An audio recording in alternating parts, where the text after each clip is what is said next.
Okay, everybody, welcome to Photoshop day 2.2. I'm going over masks again because I think they're very important. They are probably one of the most important things in Photoshop.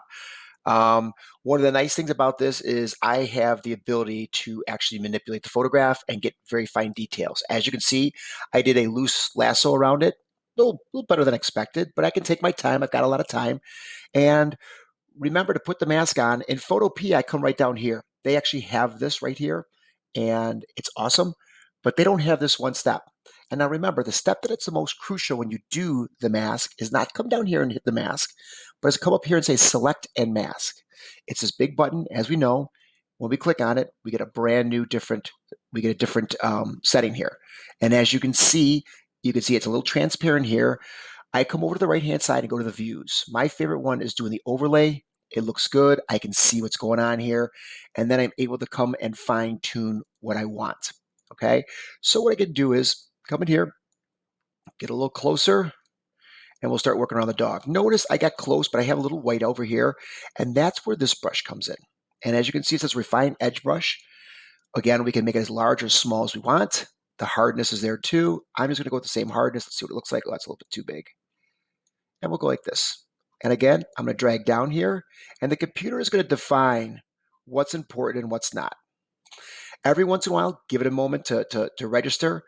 Computers in school definitely take a little longer time. Yours at home may be different, and we'll take it from there. Normal day again. You can hear the tooting of my phone. And I'm going to continue go around everything, and notice it's making the decision, and it's making a really good one. Now, it's a little rough there. I'm okay with that. Again, you're not going to see the full picture. People are not going to know what's in the picture, what you're hiding. So those are things you got to consider. Now, I have a little roughness here. If that happens, go to the other one that's underneath there called just the brush tool. Okay, one's refine edge, this one's called the brush tool. You can either add or subtract the red. Now, this is where I have issues. I myself forget if it's a plus or a minus. So I check over here and look at the plus is wrong. So I come here and do minus, and I want to add a little bit more red in here. I'm going to come back and just fine tune it. Get rid of some of those pieces. Okay, and that's how I do that. And it looks really good. So I'm going back between the second and the third brush, go back to the refine brush, and it's going to tell me what I want to see and what I don't want to see. And I love it. That one's a little rough. There we go. And I love how it's getting the hair. Come back over here again. Don't like that there. Don't like that there. Or that there. And if you feel more comfortable just doing the brush, do it.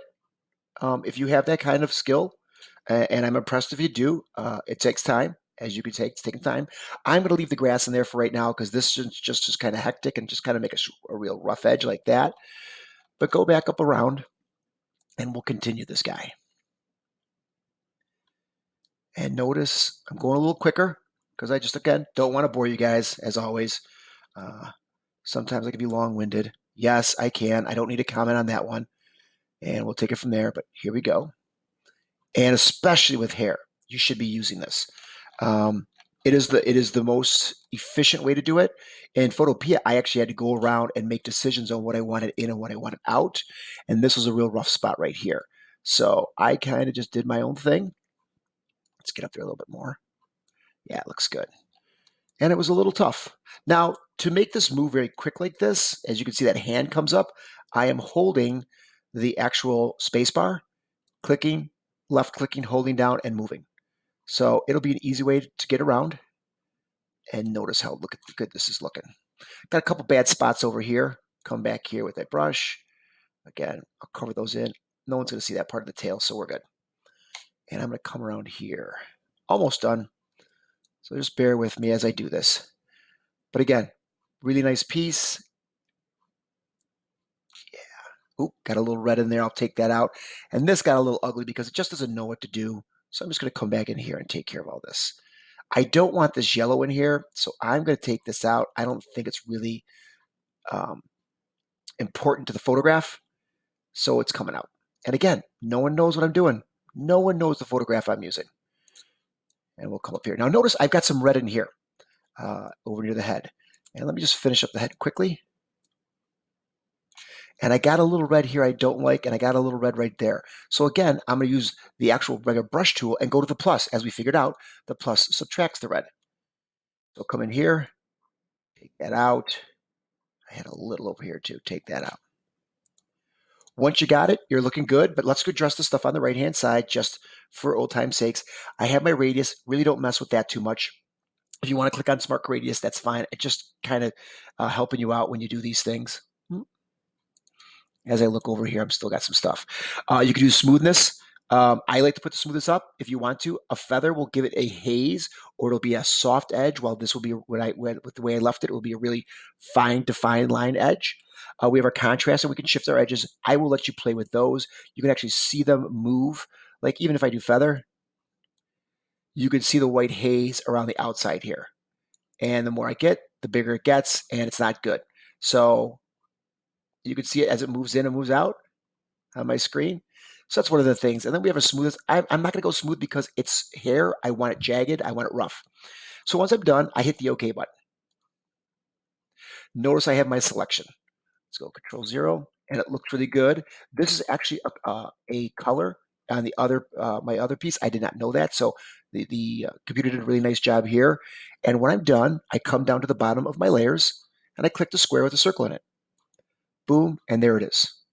And there's my piece. Now, once I have my mask done, you can see, again, in my layers, we have the actual mask on the right-hand side and then the actual photograph. And of course, I can click between the two. I want to do everything in my mask, and the same things apply. I can take my brush, and let's go ahead and change my brushes up here. Take one of these. I have a Wirehead brush, which is quite funny. Let's make it a little bit bigger. And say, if it's in black, again, the black hides things. And so when I click on it and I paint over the place that's been masked, notice it hides it. It hides the actual image. And again, if I switch it, and this is a little boomerang, those two little arrows right there next to the colors down here on the bottom, or I can pick it up here if I want to. If I do white again on the mask, it makes everything else appear. So I can do a halo around it if I need to. So that again is masks. Very simple, very short, but we're going to probably use this throughout the rest of the year. And mask, I think, is one of the most important tools that they have in Photoshop. Again, I can hide it, or I can actually delete the mask if I wanted to. Oop. And I delete it. And notice I still have my original picture. I have not ruined the original piece of artwork, and that is the most important thing. Everyone, have a wonderful day and stay strong.